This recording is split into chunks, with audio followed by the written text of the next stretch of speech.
Welcome to episode 176 of In Touch with iOS, a podcast that talks about iPhone, iPad, Apple Watch, Apple TV, and related technologies. I'm your host, Dave Ginsburg, and my co-host, Warren Sklar. He's back. How you doing, Warren? Cold. Came back from Europe, and it turned to winter. It was summer when I left. I had the heat on for the first time. Yeah, it's cold here, too, but it's cold all across the country. And speaking about other parts of the country, Guy Serle's back on the show. How you doing, Guy? Oh, hello. He's cold. You're cold too. I am cold. It's been like in the 30s when I leave here in the morning. Tomorrow there will be a Guy's Daily Drive. I was to say, yeah. Well, Mondays and Fridays. I'm trying to get on like a regular schedule with that. Yeah, that's not bad. 2 days a week. Can't beat it. But got some news stories up this week. Always something going on in the Apple world. Beta's still going on, and Warren and I have our polishing cloths. You'll hold that thought, and you'll find out all about that just in a little bit here. And some tips and all the other fun stuff here. So let's just go ahead and jump right into the stories for this week. Mac rumors, Apple discontinues Powerbeats, Beats Solo Pro, and the Beats EP. Following the launch of the Beats Fit Pro, which is the in-ear ones, this past week, Apple has discontinued several of the older Beats headphone options, including the $150 Powerbeats, $250 Beats Solo Pro, and the $130 Beats EP on-ear headphones. They're not listed on the website anymore, and they're gone. And who knows what Apple's going to be doing with Beats going forward. They'll at least have one pair that compete with the AirPods, which, of course, the AirPods 3rd gen came out. What do you think, Guy? I would love to find a pair of Bluetooth headphones that worked well as Bluetooth headphones. They all seem to work really well with portable devices, with phones and tablets and things along those lines. I cannot find a pair that works reliably with my Mac. And I've tried the Fun. There was a company called Fun that makes similar to, the Apple ones, and they didn't work that well. And of course, the AirPods and AirPod Pros that I have just break up every time I try to use them, which is why I use something else for monitoring when I'm doing podcasting. Makes sense. What do you think, Lauren? I still have a pair of the Beats headphones that I got for free when I bought my Mac a number of years ago. Well, I like Guy, I don't use the AirPods with my Mac because of the problem. So actually, I'm using just my speakers now because nobody's here. And it sounds pretty good. But so am I reading it right? There's no over-the-ear Beats headphones being sold at this point? Doesn't seem like it. Nope. So the Apple's only option is their AirPod for over-the-ear. AirPods, not Mac, so they're over there. All right. So my feeling is I would expect in the next month you'll see a launch of a new Beats over-the-ear headphone. It would make sense. That's I guess. That they're just kind of phasing out the old stuff, getting ready for the new, just in time for the Christmas season. There'll be some out. Yep. Next story here. This is a report. 9to5Mac, iPhone and Apple Watch to add new crash detection feature that auto dials 911. Like we haven't been doing that before. Apple is set to add a new crash detection feature to the iPhone and Apple Watch as soon as next year, being 2022, according to a new report from the Wall Street Journal. The report explains that the feature would auto dial 911 when a car accident is detected. Using an iPhone and Apple Watch that Apple devices have already detected more than 10 million suspected vehicle impacts. The feature will work by measuring a sudden spike in gravity or G-force impact. The report says, and Apple has been testing this feature for over the last year. What's going to tell me that there's going to be some false 911 calls with this? I'm trying to figure out, how do you test a feature like that? Okay, Get in that car right there. And don't worry, everything's going to be fine. We're going to smash it into that brick wall. Okay, here we go. Bam. It worked. Like they're showing the picture. It looks like you've taken a hard fall. Yeah. So I've seen a commercial where a Google or Android phone has this already. Because there's a commercial out there where a guy gets in a crash and calls Google calls. So I don't know which phone it is, but if it's Google, it probably crashed before the car crash. So that's, I don't know. Other than that, it should be a good feature.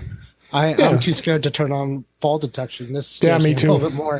so, like I'm scared I'm going to call 911 if I don't really fall. I don't really want to call 911 if they. Well, have either of you ever accidentally hit the emergency call notification? Yeah, on the phone a couple times. Yeah, I did it one time, didn't realize it, and the next thing I know, I'm getting frantic calls from not only from my two boys that aren't even in the house, but I could hear Tracy come thundering down the hallway. Are you okay? It's like, what the hell's going on? I'm fine. What's going on? I somehow managed to accidentally hit it, and it times out if you don't do anything to stop it.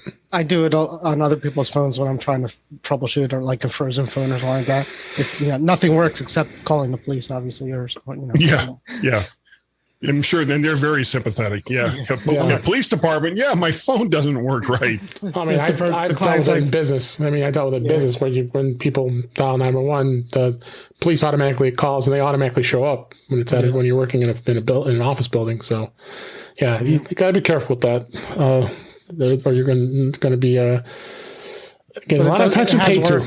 Yeah, it has work when it works. I mean, you see in the motorcycle article, the guy who fell off the motorcycle. Right. Somebody, so.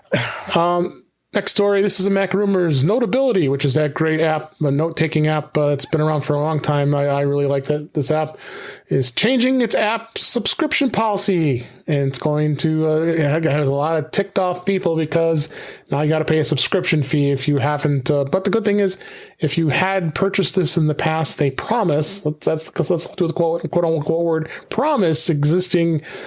Users lifetime access to the purchase features if you purchase the app. Yeah, until they call it Notability 2. Yeah, exactly. The whole brand new version. I thought they did about face today. Is that current? Yeah, this is saying following an outcry from its users, Notability says it'll make changes to the controversial app. This is a Mac Rumors yesterday as we record this. And the policy ensures that people who are previously purchased the app retain lifetime access to all current features and content. The course correction was announced by the company on Tuesday, the day before this, in a Medium blog post after the popular note-taking app had received substantial blowback from users who were annoyed to learn that Notability switched to a subscription model meant features they had purchased would stop functioning after 1 year. So a bit of about face here when it comes to an app developer. I mean, this is a huge app. I mean, let's face it. Notability is a very, very, very popular app on the iPad, especially, and it works really well on the iPad. I mean, I remember talking about this app at MacStock a number of years ago when I did my presentation on note-taking apps, and a lot of people talk about this app. So. Not surprised that they had to give in because social media was killing them. What do you think, Guy? I basically just use Apple's Notes app, and that goes across all of my devices. And I remember using other similar applications, and because they weren't native to the Mac OS, Apple would make a change and something would break. So in cases where I need to have some kind of application that's going to work across all my various devices, I typically stay relatively close to the Apple camp. Yeah, so I use the Notes app all the time, Apple Notes. But as I mentioned when I did the presentation, you take one for the team and own some of the other note-taking apps, so you're familiar with it. But it really has a lot more robust things that you can do. It's in-app recording of voice and a lot of other stuff that it does that the Apple Notes does. Evernote used to do a lot of that stuff too. Oh, ever what? Ever gone. Ever gone. What do you think, Warren? Do you use Notability at all? No, I use Notes. Just Apple Notes works for me. And, small developers or small, large, niche ones. Yep. It's not the first time I tried to do this. No. 1Password did it a couple months ago and everybody got upset about this, that. It's like, but you kind of feel bad for them. I mean, these people have been around for a while and, it might be people understand it might be either we're doing this or, we're not here anymore. So, and don't cry when you don't get support for your product. So, right. It's a trade-off and, everybody needs to make money. And, it's not, we're still a country that, that money talks. So I always feel a little bad for these developers who get this Twitter and Facebook backlash because recording in progress. Yeah, I agree. I think again, it's a app that's a niche market. Some people like it. Some people are, like you said, perfectly happy with Apple Notes. So, but if anything, it shows that subscriptions will get pushed back very quickly. Yep. And then next story here, Apple TV owners can now download the tvOS 15.1.1 update. This was in Mac Observer. Apple doesn't typically share the details in its minor tvOS updates, as they're mostly focused on bug fixes and performance updates. But what this did is it actually, I think, gave it some enhancements with SharePlay, because now you can use SharePlay on your iOS device as well as on your iPad, and be able to share watching shows, through FaceTime. Yeah, so, I don't think that's been updated yet for Monterey.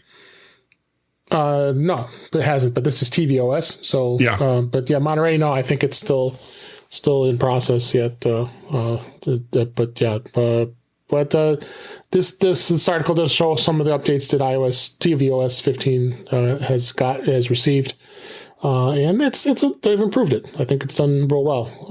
What do you think, Warren? Just assuming my TV did the update. If you got it set for auto update. Yeah. I do too, but I always go in, like, when I see it's announced, I go right to the TV and I run the update. The Apple TV, strangely enough, is the only thing that really, when you set it to auto update, actually auto updates. Nothing else really works for now, to be honest. So that one usually does it. Any thoughts, Guy? Yeah, usually does it. Kind of hard to get too excited over an update that the manufacturer doesn't give you any real information for. Yeah, that's usually what we talk about, especially with beta when tvOS comes out. Yeah. It's like, bug fixes. Yeah. Oh, there it is. Wow. Yeah. Hey, 0.1.1. What would Apple TV even do? Like, what could they even say that it did? Yeah. We got better content. Netflix makes better shows now. Meanwhile, they're offering TV. As I reported last week, TV, the Apple TV app is going to be offered in Comcast's platform in the X1. So they just continue on to add the Apple TV app in every other platform. That's box that's out there. Yep. I still maintain that the Apple TV's days are numbered. Because of that. Did you see the T-Mobile gets a year of Paramount? Yes, and the tvOS also. I was going to. I'll make sure that's noted here as well. Yeah, T-Mobile is going to be giving away a full year's worth of an essential subscription. I'm already a subscriber of Paramount Plus. What's on Paramount that I need to watch? Star Trek. Mostly. But if I don't like Star New Trek, Voyage is coming out soon. What if I'm not a Star Trek person? What I watch? What else? I mean, a lot of the CBS shows are on there, and you have to take a look. I find some good content on there besides. Yeah, well, I mean, you have to remember that with Paramount, it's not just really Star Trek. I mean, that was the base network that Lucille Ball started. So a lot of the stuff that you'll see there is not only shows that CBS has had over the years, but also shows that Paramount made for other networks, like Taxi, I think, is on there, as well as, which was mostly NBC and later on ABC. Lucille Ball bought, was the only one that accepted the script to Star Trek. With Desilu. Desilu, yep. Yeah. That's so good. So, Star Trek nerds. We'll have a link on the show notes about the T-Mobile offer. I was trying to add it because it says that there is an option, even though you're a current subscriber, you could cancel your current subscription depending on, it'd be kind of stupid if you already just started up, but I think I only have a couple months left and I can sign up for this for free for a year. So I'm going to check that out. I believe November 9th is when you can, as we record this, you can start with this. So, other story here, Mac rumors, Apple starts offering iPhone XRs as loaner devices during lengthier repairs. Starting later this week, as we record this, Apple stores and Apple authorized service providers will be able to offer customers an iPhone XR as a loaner device during lengthier repairs in the U.S. and other regions. And this was according to an internal memo obtained by Mac Rumors. Now, the XR will be available as a loaner starting November 4th, and which will be an upgrade over the iPhone 8 that Apple was. I didn't know that Apple was even offering loaners. I guess I have never had to deal with having an iPhone out of service for that many days, but it's not a bad deal. No, I've dropped my phone off at the mall, and they've told me to come back in 3 hours. And it was ready. I give them a look like they're crazy, and what am I going to do for 3 hours without a phone? But and it's a terrible 3 hours. But I've never been offered a loaner either. Yeah, so this must be like if it's days of a service, which is probably very, very unusual. Yeah, really. I mean, either you could fix it or replace it. That's usually what they do at that point. Yeah. Yeah, I guess it's like when you go to drop off your car for service. You know, if you're there long enough, they'll give you a car. If not, they'll make you wait. Yep. So it's good they had the offer if it's going to take a longer extended time. Like you and I both, I've never been out of my phone for more than a few hours when they do any repairs. So. Oh, here it is. Cool. Next story here on Mac Rumors: the Apple ID website gets a design overhaul. Apple has redesigned its Apple ID website. That's as we record this today officially. It introduced an entirely new look that's much more modern and clean than the prior design that was used. I will agree with that like 1,000% because that Apple ID website was god awful. I never went there. The Apple ID landing page has been updated, so it's got a new dot and Apple logo design along with information on what Apple ID website can be used. Prior design was graphics heavy, featuring a large banner with people using various Apple devices. So it shows all the examples as far as that goes. I go to this site all the time because now they even improved this so you can actually see your devices that are assigned to your Apple ID, as well as getting to your security information, your payment information, two-factor authentication, all that stuff. So I thought this is a great idea. That website is at appleid.apple.com. What do you think, Guy? It's about time, Yeah. And the fact that once you're logged in, you see all of the information that's related to your Apple ID devices and all the rest of that, and that it's clean, that it's not, filled with graphics that are bouncing here and there as you move your mouse around like they do on their main landing page. Which I wish they would stop doing. Thank you, Apple. Exactly. Not everybody has gigabit Ethernet, Apple. Well, I do. So do I. But not everybody does. No, I know. So the fact that Apple has a website that as you scroll, you'll just see big sections of the page going, okay, I'm not quite there yet. You have to wait just a second. So I'm glad to see that they're starting to go to a more minimalist design as far as at least the Apple ID site goes. I hope that'll be extended to the rest of their sites as well. Agree. Warren, you say you've never gone to the Apple ID website? I find that hard to believe. I haven't gone to since they changed it. Of course. Oh, since changed it. Okay, I thought you said at all. Like, wow, huh? It just happened today. Do web pages get long enough for all of the stuff that Warren has bought over the years? That's true. Because his list of devices have to be a mile long. When I call Apple, you got to remove this. I don't own it anymore. Oh, I bought that 6 months ago. My MacBook Apple Pro. Apple support, they're like, oh, hello, sir. Do they really? No. They do. Most of the time, they'll say, wow, you have a lot of devices with it, don't you? It's like, you're calling about your MacBook Air. Which one? Which one? Jesus. Which iPhone? This is a very nice looking service. And that I see. Wait, devices. How many? I could 2 or 4. Yeah. I got but most of these devices. I guess I shouldn't say anything. The poster I have behind me, that's on the video. I talked about it last week. The evolution of iPhone, and it shows every iPhone that was ever made. And I counted. I think most of them. I owned 18 of them at one given point or another. So I guess at the same time. Yeah, that's true. No. I'm glad you guys maybe come here. They saw my MacBook Air that I just sold as there you go. on my devices. Well, as you look for your devices, just like what I did with Guy, and he had to call me saying that that's right. Locked out. Yeah. Sorry. As you look at your devices, next story is this is a Mac Rumors. This is a story of rather interesting, I should say. iPhone 10 modded with a USB-C port. It's listed on eBay with bids topping. Now it's $99,000. I looked at it earlier today. It was $85,000. This was posted today as we record this. Earlier this week, a robotics student, Ken Pillinell, shared a video explaining how he modded an iPhone 10 with a functional USB-C port in place of the usual Lightning connector. The USB-C port works for both charging and data transfer.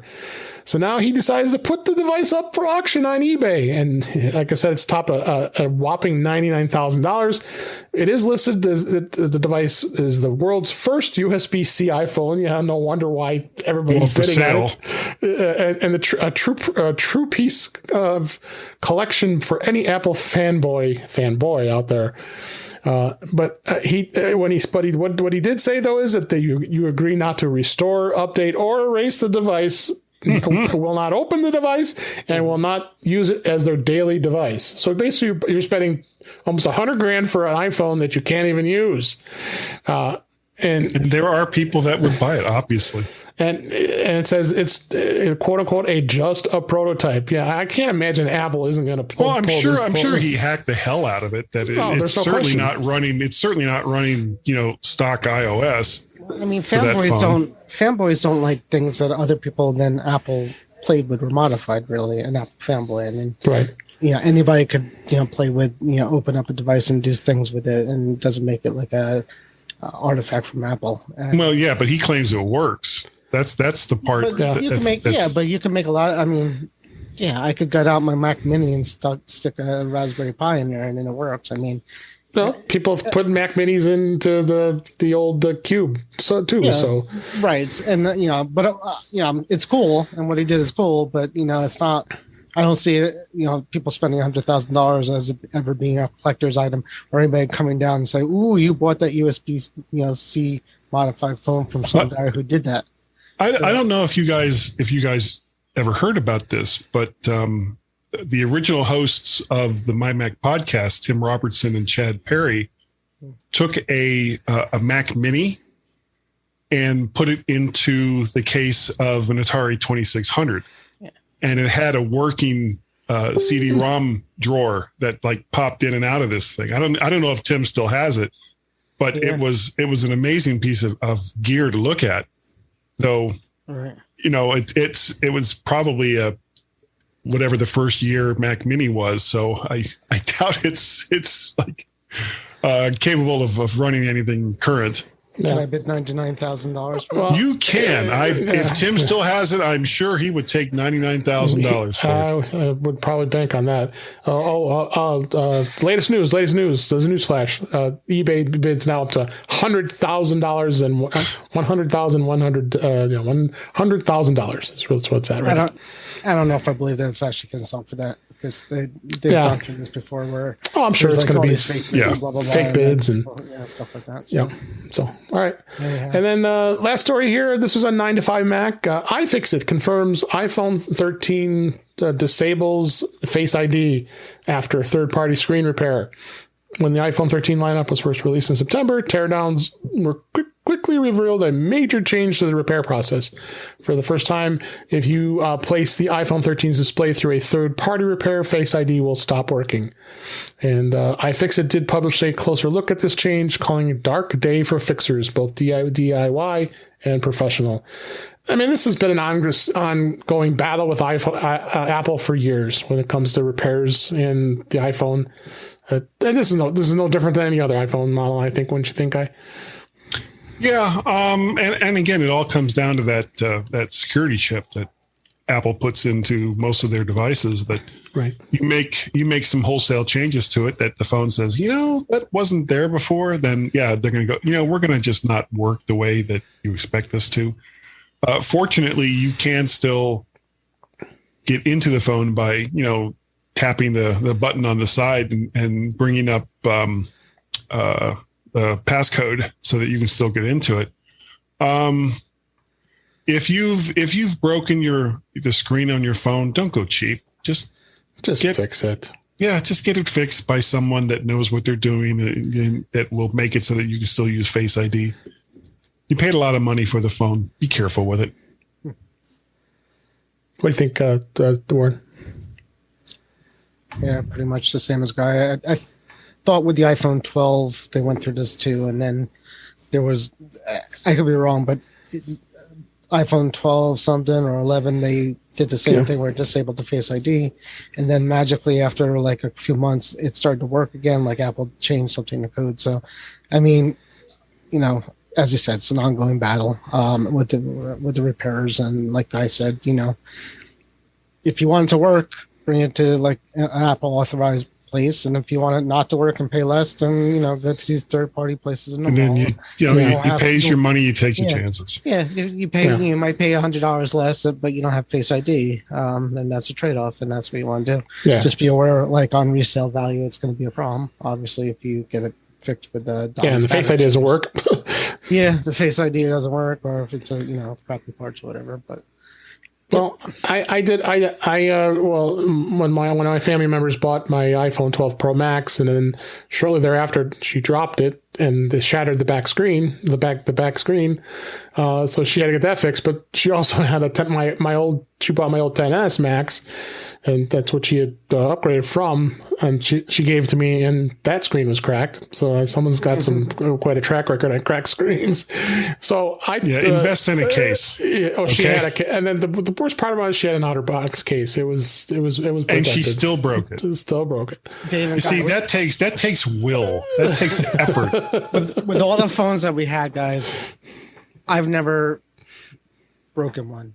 I've broken one screen on a 4S. On a 4S, I did the 4S too. I had just gotten the 4S. I was still did the corner hit.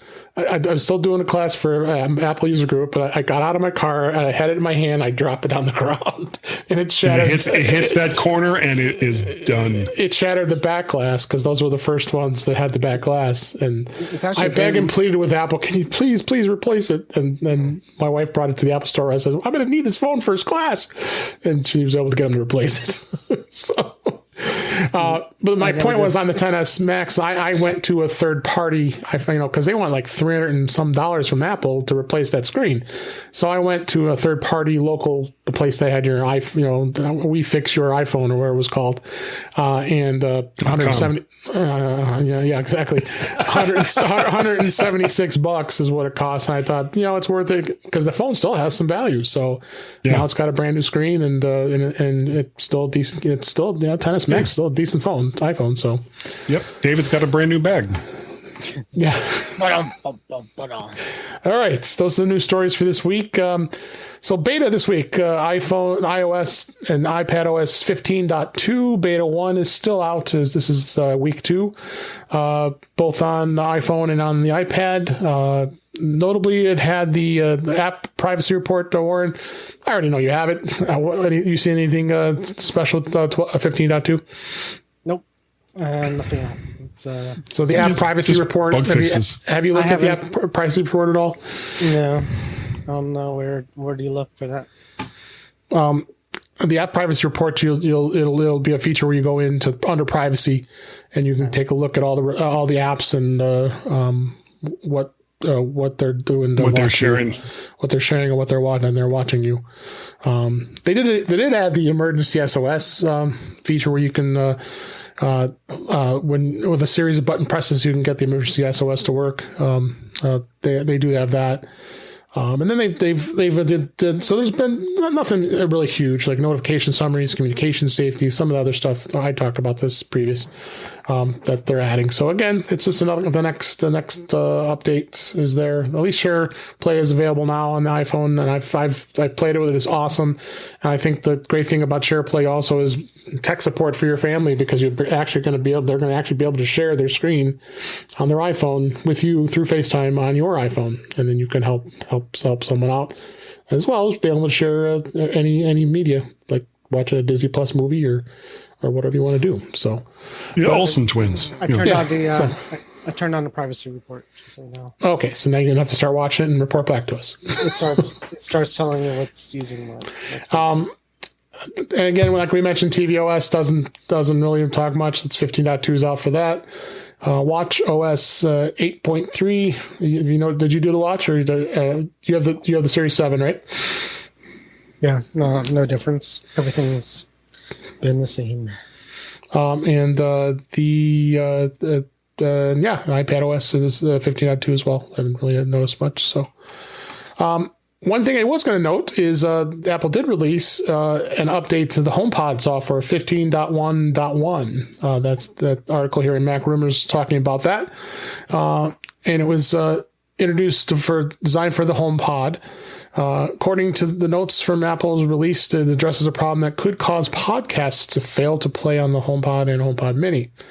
The software is that sucks. Yeah, that's a good thing. And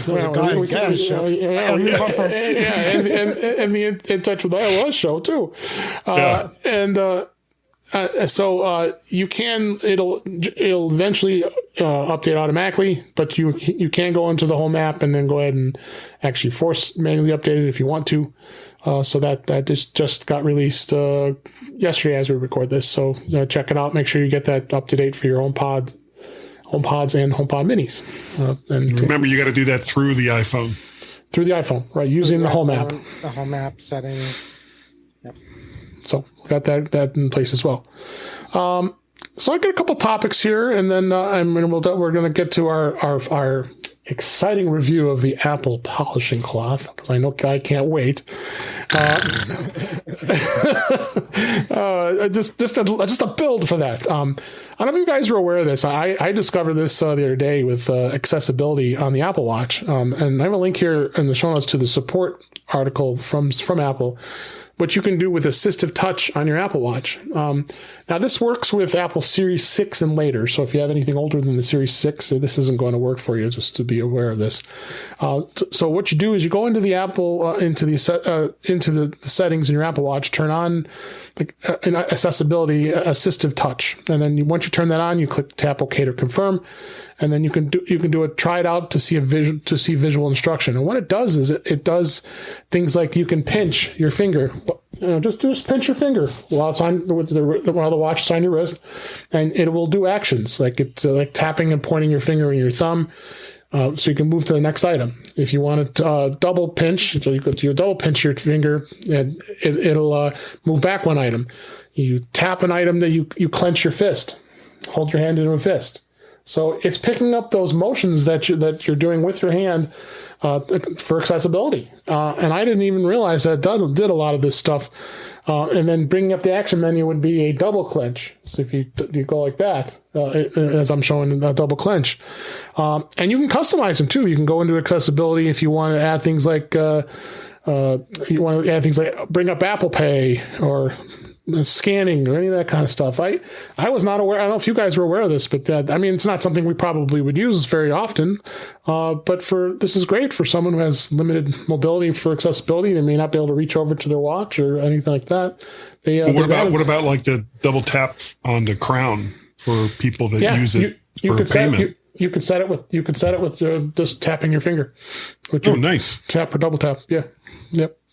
So I started playing around a little bit, but it does take a little getting used to. And so, check it out. This article is actually of the actual support article from Apple that gives you information about how to use assistive touch. I don't know if you were aware of that, Warren, but I think this was kind of cool. It's cool. I'm going to play with it later. Yeah, check her out. So let's talk about this thing right here. This is the Apple polishing cloth. Wait. This is it. No, that's not it. This is the polishing cloth right here in my hand. I know it is because it's in the box. This is what they sold me on eBay, and it was. No, I had to pay $30. I am showing it on camera. This is the box, and as you see what it says, it was this one. I knew you were just playing those games. But this one I got at the Apple store in Cupertino, and I'm sure I paid more than $19 for it, and I still have it. And it's you probably did. Yeah. Yeah, so go ahead. We even have a link in the show notes of an article from iFixit who actually did a teardown of the Apple polishing cloth. It's so important that we do they sell a toolkit for that? They did. Oh, okay, good, no. good. All they did How was do you take care of a device that's supposed to take care of something else? I don't know. Well, anyway, it's actually a pretty solidly made cloth. It's very thick. It's got. I hope so for $20. For $20, it's supposed to clean the glass, and you've probably already tried it on your MacBook Pro there, Warren, because that's what it really was intended for. But if you go to the article on Apple's website, it gives you a compatibility list, and it's compatible to every device. It says iPhone, iPad. It'll work with anything. See, look there. I'm taking it with my iPhone right now, and I'm going to take the cloth. See, I'm wiping my iPhone, and it does clear. It does actually clean it pretty good here. Warranty voided. Warranty voided. Is the Mac Pro cheese grater on that list? Exactly. I seem to have 4 Apple claws now. How well is that? This thing has been such a phenomenon. You can't. It's at least 12 weeks out before you can buy one right now. And I went and checked on. That is the part that just blows my mind. And I went and checked on eBay. There's people on there selling them for $65 a pop. I saw it when I ordered my MacBook Pro. Before Born every minute. Before anybody was talking about it, I saw it on when I ordered the MacBook Pro, and I'm like, "This looks like a nice cloth." And it's people like to spend money on Apple things that aren't over $300, and that's why the socks were kind of a hit in a sense, and that's why AirTags. You could walk into a store and buy an AirTag for $25. Okay, but AirTags at least have functionality apart from just being something that costs just that little bit of money. This is a piece of cloth to clean glass. I don't get it. Well, surprisingly, iFixit has a repair rating of 0.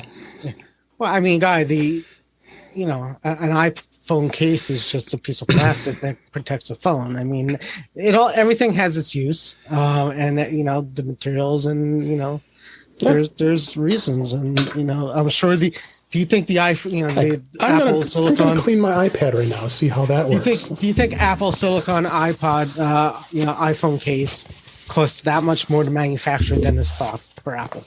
I don't know, but exactly. My iPhone screen is filthy. That's all I have to say. This is perfect for me because I am obsessively always cleaning my devices.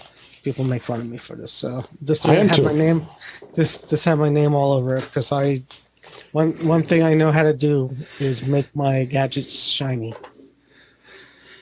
So that is our review of the important product release of the year. The Apple polishing cloth. Are you supposed to? Wasn't there a beta out for it too? That's right. No. Can you get these wet with the solution? Do you know? I haven't. I didn't see any instructions in here whether you could or not. The only thing that was in here was you will void the warranty if you do so. It says safe for use on all Apple products, display products. But this wasn't the one that came with the monitor, right?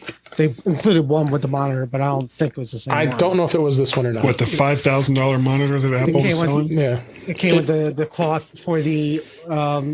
Should have come with like a roll of them, like a toilet paper roll of those things. There was 2 models of the display, and one had a more sensitive screen. I forgot which one it was, so they sent a cloth with it because I didn't want you using like Brillo instead to clean the screen. Yeah. All right. So we've had our fun, and we'll go ahead and move on here. I want to talk about this app, Grammarly. I don't know if anybody's used this app before. This is an article 9 to 5 Mac that actually is giving us some information about they roll out a full new set of features for the iPhone and iPad users. And they've provided comprehensive support for mobile iOS devices. So basically what the update is included is an editor for the iPhone and iPad. So it provides writing feedback on long form documents. along with personal statistics. It's checking your grammar. So Grammarly is a pretty popular app that's out there. They did add a Safari extension that brings the best of the app to any mobile web application. So it'll help you with the grammar there as well. And then keyboard access, the platform leading writing suggestions in any mobile app. But Guy, have you ever used this app before? No, but I would love for it to get onto my wife's phone when she sends text messages, because she sends long form text messages. Yeah. And they're like pages long. They're pages long. And after a while, it's like, just call me. Will you just call me? But no. It'd be like, no, here's a text message. Here's another one. Here's another one. You didn't answer the first one because I don't know what it said. It was so long ago. But yeah, she, ouch. She, that's something that I think that a lot of people could use for text messaging. Yeah, absolutely. Use this app at all, Warren? Me no use app. Me speak good already. Okay. All right. And then one of the cool stuff I just found today, actually, this is a new item from the great Apple an Apple product company, 12 South. 12 South, yeah. They debuted an action band for the Apple Watch for workouts. It's a Apple Watch band option created for fitness enthusiasts. So basically, it's people who work out will wear those wristbands, those elastic wristbands on their wrist. I wonder if that affects like all the reporting features of the watch. No, it doesn't, because if you look at it closely, we have a link in the show notes here. Yeah. You take your band off, it actually snaps in place into this band. So really, it's a band, and it holds snug against your wrest. Then you can work that out is with really it. kind of cool looking. It's not expensive either. It's only like for $30. For $30. This is something that I think people would use and would have a lot more functionality than, say, a certain other product that we've spoken of this evening. I could find a seamstress that I'm sure can make this. He probably would do that too. Yeah, I could make this into that kind of watch band if I wanted, with the same type of materials for the same cost and cheaper. It would be $10 cheaper than your band. I forgot to use this cloth for my watch too. Sorry. Let me just clean something. Yeah. Okay. So for webcams. So check it out. Yeah, I thought it was a cool product out there. It is cool. Guy, I just thought about this. You just got your iPhone 13 not too long ago, right? And yes. Actually, yeah, and you got that nice fancy dancy case I gave you too. It's on there right now. Which I'm assuming you're using. Yes. What do you think of the iPhone 13 so far? I mean, since you moved from the SE to the 13.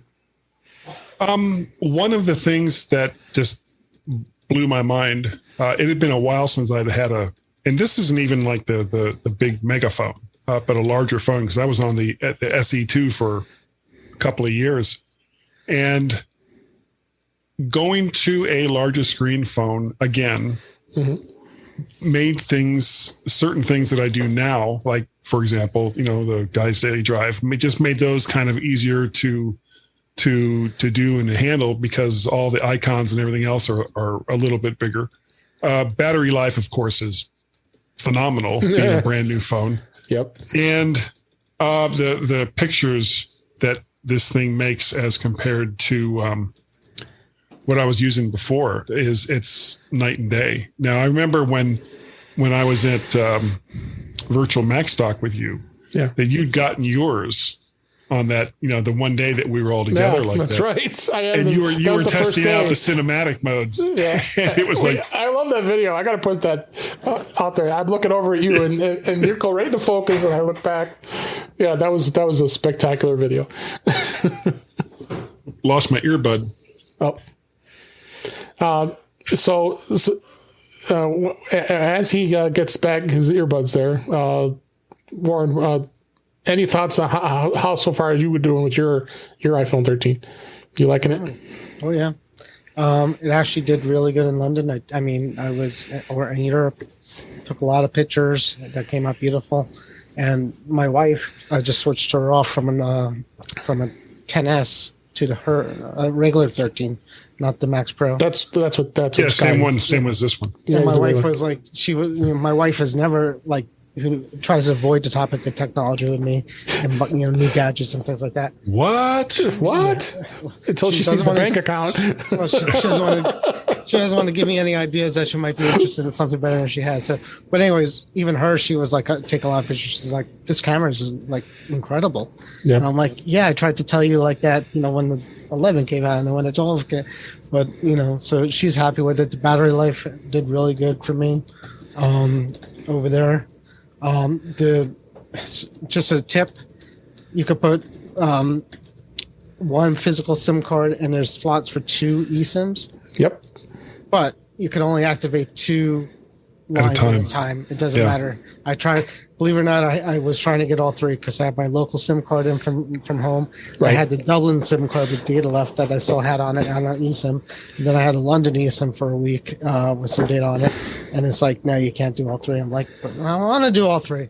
I thought you could. We were actually trying to figure out if you could. 2 eSIMs and a physical SIM. Interesting. Nope.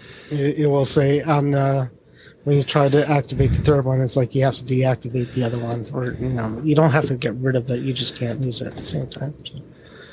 So. But other than that, yeah, good stuff.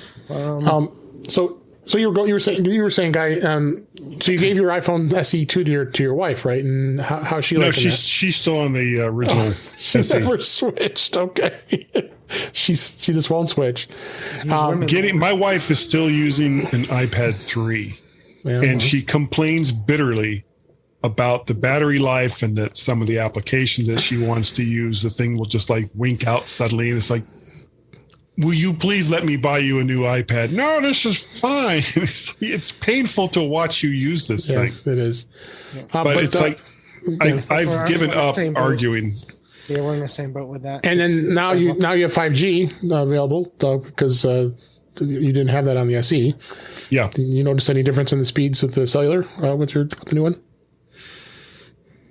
And 5G is pretty prevalent here in the DC area. Right. I guess the problem is, for the most part, I'm not doing a whole lot that's data intensive. I guess like the biggest thing I'm doing is live casting. And once that's set up, I just don't think about it until I'm done. And when I was on the SE2, it was also working just fine. So, I mean, I don't regret going to this phone, because the SE2 was somewhat limited for me with the stuff that I had started doing. So I'm very happy that I have this phone. The pictures on it are phenomenal. The battery life is phenomenal. Yep. And the only thing that I'm still kind of getting used to is Face ID, because this is the first phone that I've owned that is exclusively Face ID. So will you stop that, please? I hear a cat. Yeah. She begged you probably saw me get up earlier in the show. That was to let her in, because she was on the outside of the door. Scratch, scratch, scratch, scratch, scratch. And now she's on the inside of the door. Scratch, scratch, scratch, scratch, scratch. It's like, if you want to be in, be in. If you don't want to be in, don't scratch on the damn door. Yep. I hear you. I love my cats. Well, it's good. Appreciate giving us your insights on the iPhone 13. Get a couple other perspectives since it's come out, and I don't change things like iPads and iPhones, iOS devices every year. So, like, I had the SE2 for 2 years. The phone I had before that, the 8S, I had seemed like forever. And the same thing with like iPads. If I have something and it's still working well, then I kind of hang on to it. I mean, I get that some people, like Warren's wife, for example, is somewhat reluctant to change phones, because every single time you go to a new device, there's that question: is it going to work like my old one did? And that's the scary part for a lot of people that aren't interested in tech. For me, it's like, okay, it's just a new thing I got to learn how to do. My stories with her. She wouldn't let me do the upgrade unless she found the same kind of OtterBox for her new phone. And she wouldn't let me put her on iOS 15 before this, and I'm like, you're gonna have to go to iOS 15 when you do this. I think guy's cat. Yeah, he's having a cat situation. But go ahead. It's a catastrophe. He's having a catastrophe down there. Yeah, she's we found well, that's what I wanted to show you. Look what we both found in London. We're using, so with MagSafe now, there's MagSafe pop sockets. Right. This is what I got. Yeah, we talked about that. Okay, and then it snaps on there, and it actually works pretty well. But while we were in Dublin, I don't know if you could see that. Yeah. So when we were in Dublin, they had the pop socket for London, and every other pop socket was £10 or €10. These were a pound. So really? Or euro. So I'm like, I got one for me, got one for her. But anyways, yeah. So I got her into the MagSafe. She was worried about switching phones because she liked the. She never used a wireless charger, but she liked her pop socket case, which was not her box, her pop socket. But now she's all in. She got herself a MagSafe cable, charger. She got herself a couple more MagSafe things. So she's hooked onto the MagSafe portion of this too. Mm-hmm. She loves her. She loves it. That's good to hear. Yeah, like I was saying, a lot of people don't like change, but luckily, that's what I was going to say. Luckily, for the iPhones, they don't look that much different even between iOS 14 and 15. So I didn't have to show her too much. Yeah, absolutely. All right, let's talk a few more tips here before we wrap things up. One of the features that I failed to be using a lot of, and those of you who have an iPad who also have an Apple Pencil, is the new feature on iPad OS 15 that allows you to do a quick note.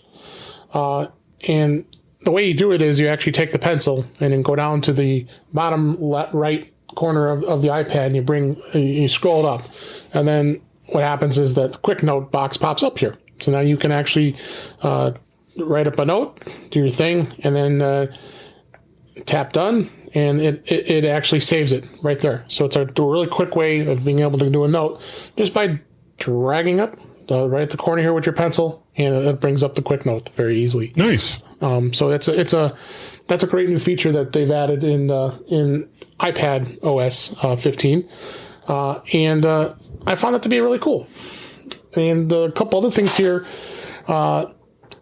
I was always intrigued of being able to save a web page as a PDF. A lot of people like to do that. There's the ability to be able to save an actual website page as a PDF, so you can go back and refer to it later. There might be some information on there, and it usually includes links too, and links as well. So the way you do this, and we're actually using I have the article here from OS X Daily, which is always a great site to go to for tips here. So what you do is you launch your Safari on your iPhone or your iPad, and then you head over to the web page that you want to, and then to save it as a PDF. And then you tap the share icon, which is the little icon with the arrow up there, brings it up there, and then that'll bring you to of course, the iOS share sheet. And the link to the web page will then show up at the top of the share sheet. And then you can tap Options, which is located next to the link. And then from there, where the option says, you can say now simply send as a PDF instead of automatically tapping done. And then instead of automatic and then tap done. And what it'll do is it'll go back to the share sheet, and then you select Save to Files. It'll save it to the Files app, and then voila, it's there stored in your Files app. And then you have an actual PDF copy of it, which of course will sync, like you mentioned earlier, it syncs across like the Notes app. It'll sync across all your devices, whether it be on your Mac, your iPad, your iPhone. Now you have a PDF copy of that particular page, and that might be it doesn't necessarily mean you're going to be doing like the Google page or the Yahoo page or something, but it's just usually pages that have a lot of good links, a lot of good information that you want to share. That tends to come in pretty handy with that. Do you guys ever use that before? No, I didn't know you could save it as a PDF from Safari. Yeah, I've never tried that. So yeah, it's a great feature. Go ahead, I Warren. didn't know you. I've done it on the Mac. I haven't done it from. Yeah. So might be in a pinch. You're sitting looking at a website on the iPhone, and it does come in handy. So definitely a good thing. Another thing I can mention here with somebody have a little bit of time here is using tags in Notes. And have you guys? You said you're a heavy Apple Notes user. Have you ever used tags before in Notes? Usually only for certain events, things like MacStock, for example. Right. Or I'll dump emails and images and whatever might be related to that particular year's MacStock. But I mean, heck, same thing going all the way back to the Macworld Expo. I used to do the same thing with that. Yeah, absolutely. Except that was with that other Notes app that has ever disappeared. Ever gone. Not Note anymore. Yeah.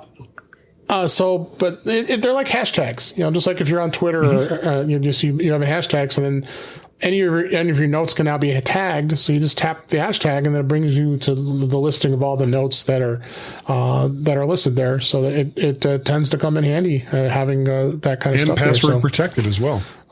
Yeah, absolutely. You can password protect Notes. I mean, Notes is a very powerful app. There's no question about it. So I use it all the time. I definitely do. And then lastly was the use of the reading list. I know you guys probably use this a lot because the reading list on iPhone or iPad and a Mac for that matter, the ability to be able to just all you have to do is in the Safari browser, you open up a web page and you tap the little double A's there, and it'll give you the option of being able to use this as a desktop and make it as show a reader. So it actually makes you let it as a reader, and it gets rid of all the crap off of a website. Mac World is probably the notorious for all of its stuff that shows up on their site, as well as all the tracking they do. The one that's the absolute worst at it are some of the news sites. CNN, MSNBC, and Fox. All that. You look at how many trackers. Like CNN typically has over 50 trackers per page. Absolutely. This is exactly why I read all my articles on the news app. Yeah. I don't use anything else really to read articles at this point. Yep. So you have that, and then also the other thing that they've added is and they've had it for a long time is the reading list. That comes in handy too, is if you wanted to just go back and read an article later.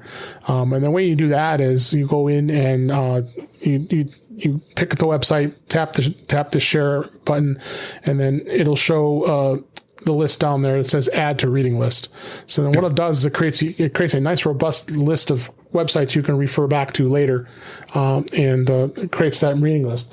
Now, granted, some people are not too excited right now with the new Safari view where you can have open pages and you can scroll between. I really like it, and just scrolling through all your pages is just like a swipe left or right. And that's the reason why I'm keeping the URL bar at the bottom. I've gotten used to it. I don't know if you guys have, but you are using it with Safari. But even that is a good way of being able to scroll through pages so you can keep them open, or create this reading list and you can go refer back to it later. Because again, the reading list will sync back to your Mac and to your iPad or any of the devices that are synced in your cloud. So, alrighty, good stuff. It's good stuff, and let's go ahead and wrap things up for this week. We're at the end of the show. So go ahead and wrap. That's a wrap for this week. Please send your comments, questions, and suggestions to our email address, feedback@intouchwithios.com. You can follow us on Twitter at intouchwithios. We usually live stream the show on Thursday nights at 7 p.m. Central, 8 p.m. Eastern, 5 p.m. Pacific on our YouTube channel, which is at youtube.com/DaveG65. where you can also watch past streams as well as listen to all the show's episodes. Visit In Touch with iOS magazine on Flipboard, where many of the topics we talk about this week and every week are flipped into the Flipboard magazine, so check out that. We have a link in that show notes as well. You can also subscribe in your favorite podcatcher, which includes Apple Podcasts and many others. But better yet, go to our website, intouchwithios.com, where all the links to all the ways to listen to us are there. I am Dave Ginsburg, and you can find me on Twitter at DaveG65. Guy, thanks for being back on the show. We always love having you on here. Where can people find you? Oh, you can find me, send me email, guy@mymac.com or podcast at vertshark.com. Vertshark.com is the website. You can subscribe to Vert Shark over there on the tubes of you. And of course, the mymac.com podcast that I do nearly every week with Gaz, and the aforementioned Guy's Daily Drive, where I'm in my car and I talk while driving, which is probably a terrible idea, but I do it anyway. All right. There's your parrot song. We missed there that. There you go. Very good. Very good. I feel better. I feel better now. We didn't miss that. And Warren, where can people find you? Facebook, Back to the Future group is where I hang out most days. Other than that, I missed the show with Chuck a couple days ago that you guys all do. I wanted to be there. Definitely interested in doing his favorite gadget show coming up. So I've been on that for years. His annual gift guides. I was invited this year. I'm well, you're part of our crew of Mac Voices. This year I am. But other than that, come to Facebook. Back to the Future is a good group to hang out with. Definitely. All right. Thank you so much. And I thank you to everybody listening. We hope you enjoyed the show. We had a lot of fun doing it, and we'll talk again soon.